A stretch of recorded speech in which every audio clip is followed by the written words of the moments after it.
Anies. 2 menit dari Bapak berbicara. Oh iya, pertanyaannya, Pak, kan IKN ini kan adalah kebanggaan sebagian orang. Sebagian ya. Yang setuju tepuk tangan, IKN kebanggaan. Oke. Nah, Pak, masa Bapak mau rebut sih, Pak? Coba Pak, Bapak ungkapkan di sini, Pak, ya. Diungkapkan, jangan ajak saya diskusi untuk berdua doang ya. Nanti warga ini makin mendesak lagi. Silakan, Pak. Kenapa sih, Pak? Jadi hal ini jangan dibahas berdua, ini harus dibahas bersama-sama. Gini, saya sampaikan bahwa masyarakat di Kalimantan, khususnya juga di Kalimantan Timur, punya masalah-masalah urgen yang harus diselesaikan. Dan masalah-masalah urgen ini harus dibereskan. Jangan kita membangun sesuatu seakan-akan seperti mengalihkan perhatian dari persoalan yang sesungguhnya ada di tempat ini. Bagaimana masalah lingkungan itu nyata di sini, betul tidak? Bahkan kalau sudah mulai musim hujan, air dari Sungai Mahakam ini naik, maka banjir di mana-mana akan muncul. Jadi saya melihat ada kebutuhan yang harus diselesaikan yang lebih urgen daripada membangun satu tempat yang hanya digunakan untuk kegiatan pegawai pemerintah.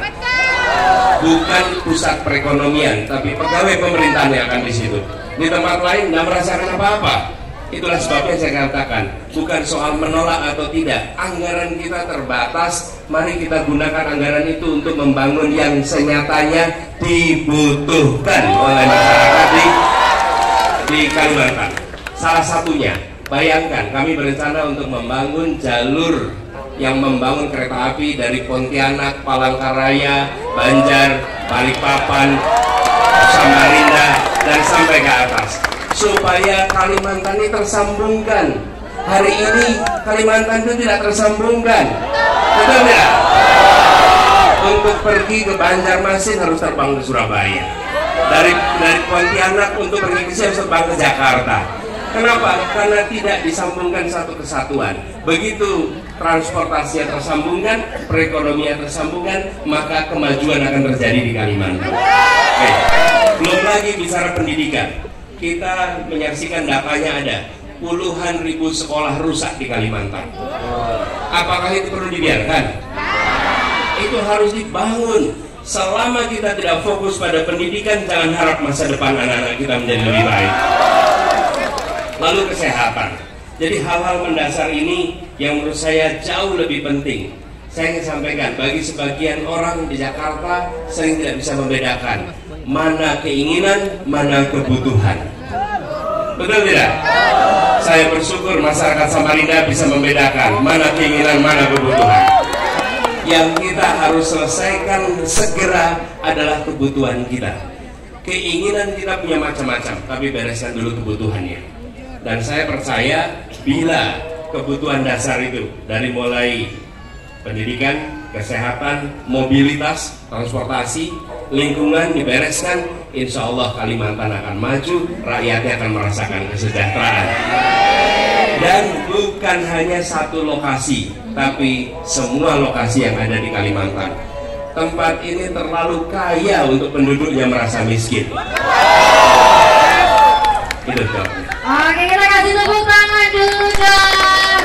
Luar biasa. Tapi ngomong-ngomong tentang Samarinda, Pak, kalau kita menghadap ke belakang, dari tadi sudah banyak tongkang-tongkang batu bara yang lewat ya. Waduh, sudah banyak tongkang-tongkang batu bara yang lewat. Pak Anies, Samarinda ini tentunya salah satu yang melapangnya itu adalah energi fosil, salah satunya adalah batu bara, Pak. Tapi saya dapat kopi sambil minum boleh? Boleh. Nah, silakan. Pendapatan dari batu bara itu tentunya juga penting ya Pak ya. Tapi Pak masih ada side effect-nya, masih ada efek sampingnya, apalagi di lingkungan ya. Tapi Pak Anies, kalau saya desak Bapak untuk jawab saat ini juga, tapi setelah hirup kopi ya, setelah hirup kopi, menurut Bapak solusi apa yang akan Bapak upayakan agar batu bara ini tetap menghasilkan keuntungan, namun Pak lingkungan tetap terjaga? Satu, tentang batu baranya sendiri, menurut saya harus ada sistem bagi hasil yang lebih adil sehingga masyarakat di sini bisa mendapatkan yang setara. Satu. Kemudian yang kedua, transisi menuju energi yang ramah. kita tahu bahwa batu bara ini ketika diolah, diproses, dia menghasilkan residu berupa polusi udara. Dan polusi udara itu yang kemudian membuat banyak kawasan menjadi kotor. Dan itu udara yang bisa digeser oleh angin sehingga jadi kena di banyak tempat. Oke, di Jakarta salah satu yang kena dampaknya itu.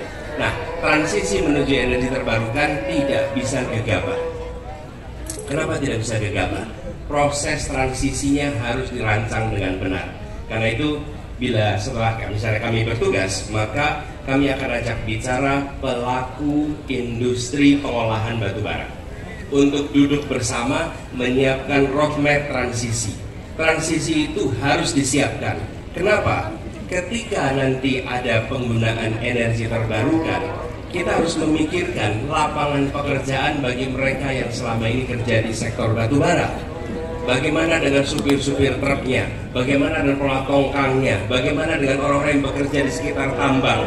Tidak bisa kita bilang tutup begitu saja, kemudian mereka hidup dari mana? Transisi itu harus dipikirkan. Bukan hanya soal lingkungannya, mereka yang bekerja di sektor pertambangannya.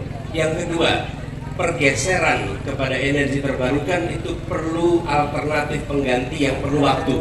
Jadi roadmap-nya disusun dengan benar. Karena itu saya berharap Universitas Mula Warman menjadi salah satu pusat untuk kita berbicara tentang transisi energi terbarukan. Jadi proses perpindahannya itu tidak membuat penderitaan bagi mereka yang berada di sektor ini. Yang kedua, terjadinya perpindahan itu dirancang dengan benar. Kita salah satu produsen terbanyak batu bara. Jadi ketika kita bergeser ke sana harus ada proses pergantian yang benar. Nah, kami melihat urutannya seperti itu. Harapannya nanti setelah ada proses ini, maka kita akan punya sumber energi terbarukan yang sesungguhnya. Dan itu mengingatkan pada ini sebenarnya. Ini salah satu figur idola sejak saya masih sekolah dulu. Namanya Profesor Emil Salim. Oke, Pak Emil Salim ini adalah seorang pribadi yang saya sepemahaman. Ketika saya kuliah dulu, saya sempat menulis sebuah paper. Judulnya kira-kira begini: bagaimana ekonomi dan ekologi berjalan bersama.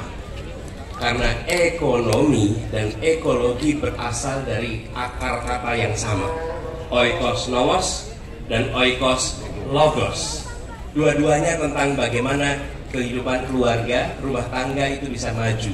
Nah, jangan sampai ekonomi dan ekologi tidak sejalan. Nah, mengembalikan ini salah satu bukunya. Kemudian saya dapat, yang lain kali kalau dapat buku minta tanda tangan ya. Oh. Nah, ini bukunya saya dapat dari Pak Emil Salim dan bukunya ada tanda tangannya. Terlihat sudah lama ya Pak ya bukunya. Oh ya, udah berwarna ya bukunya ya. Ini buku lama, tapi setelah saya bawa di sini ketika saya datang Kalimantan, saya bilang kita akan bicara lingkungan hidup. Dan ini salah satu contoh, teman-teman sekalian. Insya Allah ke depan kita akan buat ekonomi berkelanjutan untuk Indonesia, untuk Kalimantan Timur. Terima kasih. Luar biasa, tepuk tangan sekali lagi. Masih